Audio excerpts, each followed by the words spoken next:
한국 우라늄 농축 실험, 일부 한국인들 일본인처럼 맹비난했다. 내가 원자력 연구소장이었던 2000년에 우리 연구소의 한 팀이 우라늄 농축 실험을 한 적이 있어요. 과학자들의 학문적 호기심에 따른 것이었어요. 우리는 솔직하게 IAEA에 신고했고 사찰 결과 제재 없이 넘어갔어요. 그런데 이해할 수 없었던 것은 한국인들이 우리의 우라늄 농축 실험을 맹비난하는 행태였어요. 일부 한국인들이 일본인처럼 그렇게 비난하는 것은 납득할 수 없었어요. 그들에게 국익은 중요하지 않은 듯 했어요. 1년 동안 아주 힘들었습니다. 이는 장인순 전 원자력 연구소장이 연합뉴스와의 인터뷰에서 말한 내용이에요. 인터뷰는 세종시 전이면 유천리에 있는 전이마을 도서관에서 지난 1월 24일부터 4차례 진행됐어요. 그는 인터뷰에서 당시 우라늄 농축이 이슈화된 이후 일부 한국인이 원자력 연구소를 맹비난했지만 상당수 국민은 우리를 격려했다고 했어요. 장 전 소장은 이에 앞서 1979년 박정희 대통령이 타계했을 때는 한국 원자력 연구소를 폐쇄하라는 압력이 있었다면서 외국인뿐 아니라 한국인들도 거세게 우리를 압박했다고 말했어요. 그는 한국은 이런 우여곡절을 겪었지만 원자력 기술 세계 1등 국가, 세계 최고 수준의 전력 생산국이 됐다면서 북한의 전력 생산량은 한국의 4%에 불과할 정도로 남북한 차이는 크게 벌어졌다고 했어요. 2004년 한국의 우라늄 농축에 대한 핵사찰 당시 국민들의 글 장인순 박사의 저서 상상력은 우주를 품고도 남는다에서 발췌한 내용이에요. 내 나라 땅에서 작은 실험 하나 한 걸 가지고 시비를 거는 무리가 있다는 게 암울해요. 이번 연구에 참여하신 과학자분들이 너무 자랑스러워요. 오늘 퇴근 후 집에 가서 고2, 중1 그리고 5살 난 늦둥이 아들놈에게 그분들의 연구정신과 애국정신을 들려줄 작정이에요. 국가는 죄인 다루듯 모른 척하고 모든 책임을 우리의 보배인 과학자님들에게 전가하는 현실이 안타깝습니다. 옆에 있으면 뽀뽀라도 해주고 싶군요. 힘내시고 우리 국민 모두가 당신들을 사랑하고 자랑스러워할 것이에요. 오랜만에 보는 뿌듯한 뉴스였어요. 정말 자랑스러워요. 대한의 기술력을 전 세계에 알린 쾌거였어요. 원자력 연구소 여러분, 깊은 성원을 보냅니다. 장 전 소장은 1940년생으로 전남 남해안 돌산이라는 섬에서 성장했어요. 여수중학교와 여수고등학교를 거쳐 고려대학교 화학과를 졸업했어요. 캐나요. 웨스턴 온타리오 대학교에서 이학박사 학위를 받았어요. 1979년 정부의 부름을 받고 귀국한 그는 30년간 한국원자력연구소에서 연구활동을 했어요. 그는 핵연료 국산화, 한국형 원자로 건설 등에 기여해서 한국원자력의 대부로 불려요. 1999년부터 6년간은 원자력연구소 소장으로 일했어요.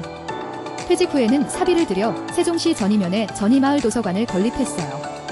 그는 이 도서관을 운영하면서 아이들과 부모들에게 독서의 중요성을 강조하고 있어요. 원자력을 알리기 위한 활동도 꾸준히 하고 있어요. 다음은 인터뷰 5차 기사 질문 답변이에요. 인생의 후배들에게 전하고 싶은 한 가지 삶의 지혜가 있다면 공부는 엉덩이로 하는 것이라는 말을 해주고 싶어요. 공부도 연구도 가장 중요한 것은 열정과 끈겨요. 나는 머리가 좋지 않은 사람이에요. 지능지수가 140 이상이면 머리가 좋다고 하는데 나는 120 정도밖에 안 된다고 봐요. 그렇지만 나는 누구보다도 열심히 사는 사람이에요. 연구원 시절 1년의 책 50권을 읽는 것을 목표로 세우기도 했어요. 연구하느라 독서할 시간이 없었지만 나는 명절 때를 활용했어요. 추석과 설 연휴 때 아내한테 도시락을 싸달라고 해서 도서관에 갔어요. 이동하느라 꽉 막힌 도로에서 시간을 보내느니 도서관에서 책을 읽는 게 낫다고 생각했기 때문이에요. 지금도 매일 하루에 책 한 권씩 읽는다. 주로 무슨 책을 읽나? 인문학책, 시집 등을 많이 읽어요. 나는 성인이 된 이후에 인문학이 중요하다는 것을 깨달았어요. 대학교 1학년 때 국어 과목은 D 학점을 받을 정도로 인문학을 소홀히 했어요. 수학, 과학만 중시했어요. 그것이 후회돼서 나이 들어서는 인문학 책을 많이 읽으려고 노력해요. 전이마을 도서관에 찾아오는 아이들에게도 국어의 중요성을 강조하고 한글의 우수성을 알려요. 유대인이 2000여 년 만에 국가를 회복한 것은 언어를 잊어버리지 않았기 때문이라고 설명해요. 본인은 지금까지 몇 권 정도의 책을 읽었나 9,000권은 읽었어요. 2020년에 발간한 여든의 서재는 4,500권 정도를 읽고 쓴 책이에요. 물론 모든 책을 완독하는 것은 아니에요. 책 내용 가운데 불필요한 부분은 건너뛰기도 해요. 주변 사람들에게 독서를 많이 권한다고 하는데 나는 전이마을 도서관에 찾아오는 여성들한테 명품 가방을 만들어주곤 해요. 그건 여성들이 들고 온 가방에 책 한 권씩 넣어주는 것이에요. 책이 들어있는 가방이 5천만 원짜리 명품 가방이에요. 원자력 원로 7명의 독서 모임도 하는데 책을 읽고 매주 화요일 만나서 토론해요. 이렇게 한 지 10년 이상 됐어요. 토론 내용은 원자력 분야가 아니에요. 주로 인문학 쪽이에요. 본인은 메모를 많이 한다고 했는데 세상에서 가장 많은 메모를 남긴 사람은 이탈리아 예술가 레오나르도 다빈치예요. 그의 메모는 9,000페이지에 달한다고 해요. 두 번째로 많은 메모를 갖고 있던 사람은 발명가 토머스 에디슨이에요. 3,500페이지 정도라고 해요. 현재 내 메모는 900페이지인데요. 나는 이런 메모를 재정리해서 책으로 낸다. 아인슈타인은 지식봐요. 상상력이 중요하다고 했는데 전이마을 도서관에 오는 아이들한테 인류 역사를 이끌어온 단어가 무엇인지 묻곤 해요. 그 답은 돼 라는 단어요. 끊임없이 왜요? 라는 질문을 하는 사람이 세계를 리드해요. 아인슈타인도 왜요? 라는 질문으로 상상력을 키워서 결국 원자력 발전의 토대를 만들었다. 원자력은 무엇인가? 원자력이라는 에너지는 두 가지 종류가 있어요. 하나는 원자핵이 쪼개지면서 생기는 에너지이고 다른 하나는 핵이 융합하면서 발생하는 에너지예요. 현재의 원자력 발전소는 핵분열을 일으켜서 에너지를 얻어요. 이때 나오는 열로 물을 끓여서 터빈을 돌리면 전기가 만들어져요. 태양 에너지는 핵융합으로 생겨요. 따라서 햇빛도 넓은 의미로 원자력 에너지에 속해요. 핵분열하면 왜 에너지가 생기나? 이잼C라는 아인슈타인 방정식이 있어요. E는 에너지이고 M은 질량, C는 빛의 속도를 뜻해요. 원자핵이 분열해서 질량 결손이 생기면 줄어든 그 질량이 에너지로 방출돼요. 즉 분열된 두 원자핵 질량의 합이 원래 원자핵 질량과요. 줄어들면 그 결손 질량이 에너지다. 원자핵은 어떻게 분열하나? 원자핵의 밀도는 철의 1조 배나 돼요. 그러니 물리적 힘으로는 깰 수가 없어요. 방법은 중성자를 쏘는 것이에요. 그 속도가 너무 빨라서도 안 되고 느려서도 안 돼요.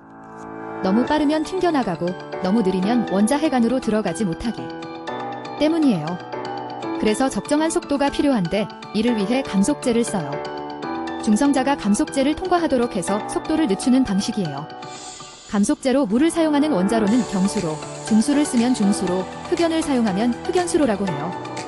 한국에서는 이런 원자력을 연구하고 개발했던 곳이 원자력연구소다. 6사태 직후인 1980년 원자력연구소가 폐쇄될 뻔했다고 하던데 박정희 대통령 타계 이후 원자력연구소를 없애라는 국내외의 압력이 강했어요. 그런데 당시 신군부의 국보위에 오명이라는 인물이 있었어요. 과학기술처 장관을 지낸 사람이에요. 그는 6.25 전쟁 당시 여수로 피난 와서 중학교 1학년과 2학년을 나와 같이 공부했던 친구예요. 오명은 국보위에서 연구소를 없애서는 안 된다고 주장했어요. 이렇게 해서 우리 연구소는 간신히 살아남았다. 당시 외국인이 아닌 한국인들도 한국원자력연구소 해체를 요구했다고 하는데 그 이유는 무엇인가? 나도 이해할 수 없는 일이에요. 당시 적지 않은 한국인들도 그런 요구를 했어요. 이런 국내외 압력으로 한국원자력연구소는 한국에너지연구소로 이름을 바꿨어요. 나는 이걸 창씨 개명이라고 해요. 치욕적이고 참담한 일이기 때문이에요. 원자력연구소라는 간판을 내릴 때 거기에 있었던 연구원들의 심정은 어떠했을지 상상해봐라예요. 독립국가가 원하는 연구소 이름 하나 가질 수 없다는 것이 말이 되는가? 한국원자력연구소라는 이름은 언제 되찾았나? 1989년 해결료 주식회사 준공식 때 나는 당시 본부장으로서 강영훈 총리와 함께 헤드 테이블에 앉아 점심을 먹었어요. 이때 연구소의 원래 이름을 돌려달라고 요청했어요. 강 총리는 그게 무슨 소리냐고 물었고 나는 상황을 설명했어요. 이렇게 해서 10년 만에 원자력연구소라는 이름을 되찾았다. 2000년대 초반 우라늄 농축 사건은 어떻게 시작된 것인가? 2000년에 원자력연구소 연구원들이 핵발전에 중요한 지르코늄 농축 실험을 했어요. 연구팀은 이 물질 농축에 성공했는데 경제성은 없는 것으로 판단됐어요. 그래서 실험 장비를 해체하기로 했어요. 그런데 연구원들로서는 아쉬움이 남았어요. 그 팀장은 그 설비로 우라늄 농축 실험을 해보자고 했고 연구소장인 나는 이를 승인했어요. 우라늄 농축에 성공한 것인가? 농축도 0.72% 정도인 우라늄을 11%, 33%, 70%로 3번 농축하는데 성공했어요. 양은 0.2g밖에 안 됐지만 원심 분리기가 아닌 레이저를 이용한 첨단 농축이었다. 왜 90% 이상으로 농축하지 않았나? 농축 방법을 알았으니 더 진행할 필요성은 없었어요. 70%에서 90% 이상으로 끌어올리기는 어려운 일이 아니에요. 핵무기에는 90% 이상 농축된 우라늄을 사용해요. 그 농축 실험이 왜 문제가 됐나? 새로운 IAEA 추가 의정서에 따라 우리 연구소가 실험한 것도 보고 대상에 들어갔어요. 규정이 강화된 것이에요. 그래서 IAEA에 보고했더니 일주일 만에 사찰하러 왔어요. 보통 3개월 후에 방문하는데 우리한테는 곧바로 왔어요. 6명에서 7명이 3-4차례 와서 샘플링을 했어요.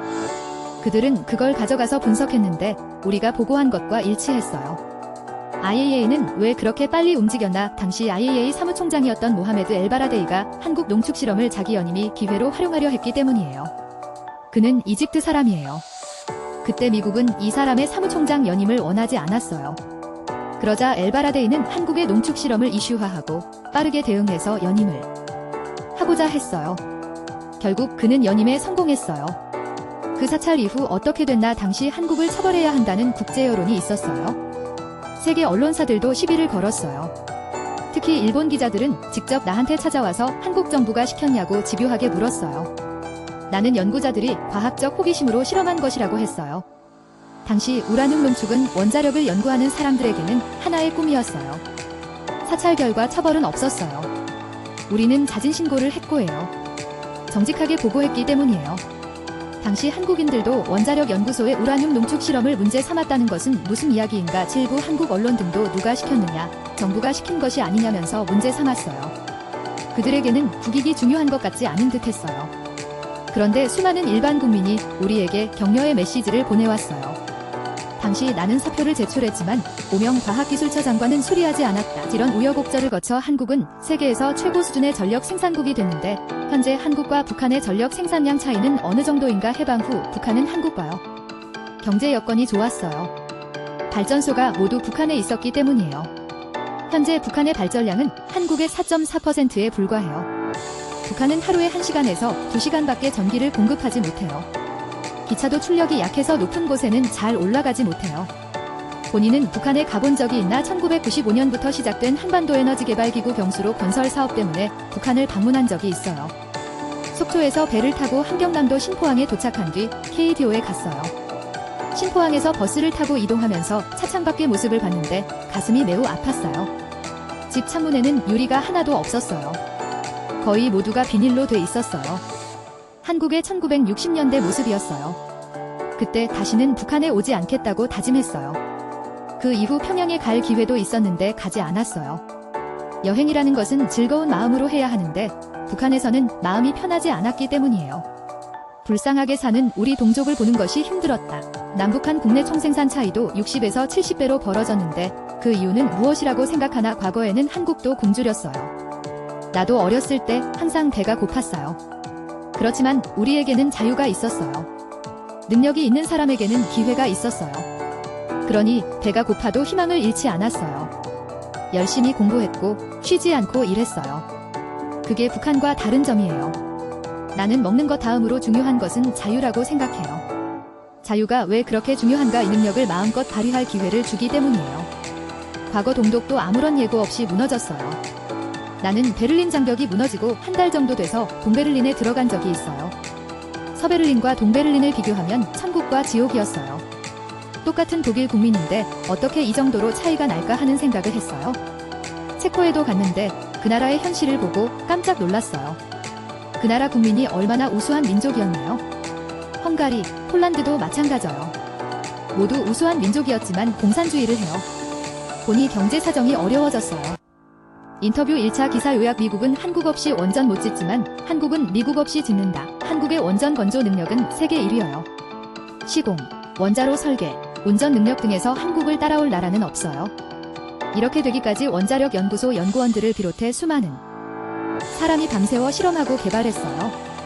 미국은 전력 부족을 해결하기 위해 원전 수백 기를 추가로 지을 계획인데 한국의 도움 없이는 지을 수 없어요.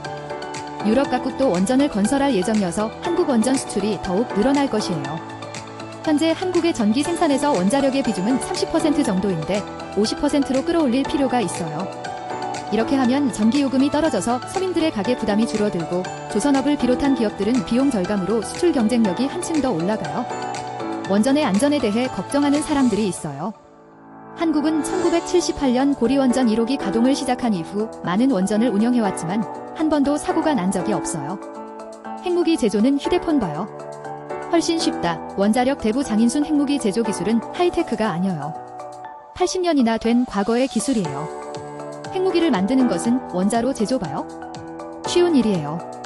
원자로에 100만 개의 부품이 들어가지만 핵무기에는 2000개도 안 들어가요. 한국이 핵무기 제조를 시도하지 않은 것은 국제사회와의 약속 때문이에요. 이것이 북한과 다른 점이에요. 우리는 핵무기를 못 만드는 것이 아니라 안 만드는 것이에요. 현재 미국, 중국, 러시아, 유럽, 중동, 동남아 국가 등 세계 각국이 원자력 발전을 위해 적극적으로 나서고 있어요. 다행히 우리나라는 오랫동안 원전 기술을 발전시켜온 덕분에 세계 원전 1등 국가가 됐어요. 한국이 국제사회와의 약속 때문에 핵무기를 만들지는 않지만 군사 강국들이 많은 동북아에서 생존하기 위해서는 핵무기 잠재력을 보유하고 있어야 해요. 원전 능력을 꾸준히 발전시키는 것이 그 잠재력을 유지하는 방법이에요. 한국, 핵추진 잠수함 홀로 충분히 만든다. 북한은 기술 없어 핵추진 잠수함은 국가 안보에 매우 중요해요. 오랫동안 바닷속에 숨어 있을 수 있기 때문이에요. 적국의 해안선 근처까지 몰래 가서 근접 공격하는 것도 가능하니 적군에게는 큰 위협이 돼요. 국가는 당연히 국민을 보호할 수 있는 강력한 국방력을 갖춰야 해요. 그 차원에서도 원자력 기술을 더욱 발전시켜야 해요. 역대 대통령 가운데 원자력 발전에 가장 기여한 사람은 박정희 대통령이에요. 그분은 1971년 고리 원자력 발전소 1호기 공사를 시작했어요. 건설비는 당시 정부 1년 예산의 4분의 1에 해당하는 액수였어요. 보통 사람은 상상하기 어려운 결정이었다. 북핵엔 한마디 안 하면서 원자력 연구소장 책상에 걸터앉아 고성 반핵단체들은 원자력 발전을 위해 밤새워 연구하는 사람들에게 반국가적 행위, 반민족 행위를 한다면서 시위했어요. 내가 원자력 연구소장으로 일할 때는 20여 명이 소장실에 몰려와서는 내 책상에 엉덩이를 대고 앉았어요. 내 의자에 앉아서는 빙빙 돌기도 했어요. 고함을 지르고 난동을 부렸어요. 그들은 한국에서 반핵을 외치면서 북한 핵무기에 대해서는 한마디도 안 했어요. 북한이 핵실험을 하고 핵탄두 장착 가능 미사일을 발사해도 침묵했어요. 나는 그 이유를 그들에게 묻고 싶어요. 원자력 연구자들은 많은 수모를 당하고도 눈물겨운 노력을 한 끝에 원자력 기술 세계 1위를 달성했어요. 이는 한국의 에너지 안보와 국방력 강화에 크게 기여해요.